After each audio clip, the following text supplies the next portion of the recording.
In the village of Kulevchi, Saratsky district of the Odessa region, area residents rebelled against the mobilization and kicked recruiting staff out of the village. According to reports, the villagers learned in advance that 240 people were received mobilization notices, and in a matter of minutes, 500 people gathered in the village square. The protest then confronted 6 military recruitment officers. The people began to shout "No war" and "We want peace" and refused to accept the draft notices, declaring that the new wave of mobilization to be illegal and forced, and expelled recruiting staff from the village. The tactical retreat of Kiev's army from the front line with Novorossia was supplemented with rebellion in rear.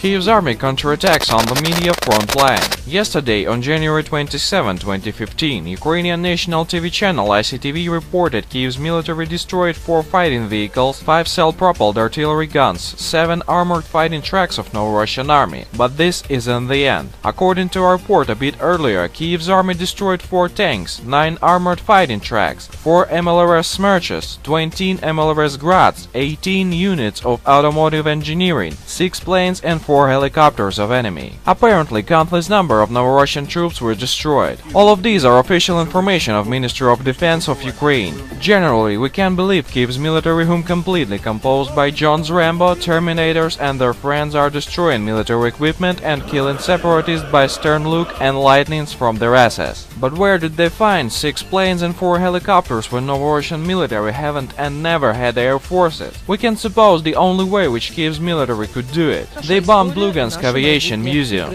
What the epic Ukrainian victory! US government and controlled by it media started full-scale propagandistic campaign against RT television channel. On January 23, 2015, newly appointed chief of US Broadcasting Board of Governors (BBG), Andrew Lack, has named RT one of the agency's main challenges alongside extremist groups like the Islamic State and Boko Haram. We remember, sponsored by US government, BBG Broadcasters Network includes propaganda tools like Voice of America and Radio Free Europe, Radio Free Asia and other.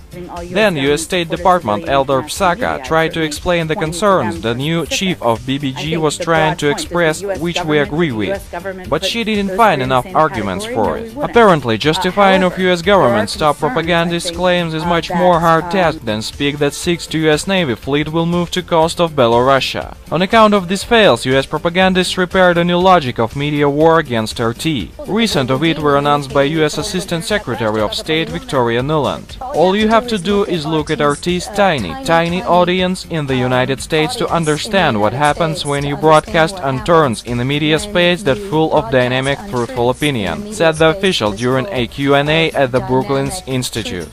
Okay, why are US government so strongly scared by RT's work if it has tiny audience and broadcasts a lie? It's because RT unveils thick layer of epic Ukrainian victories and propagandistic blames against Russia from information US media spread about situation in Ukraine.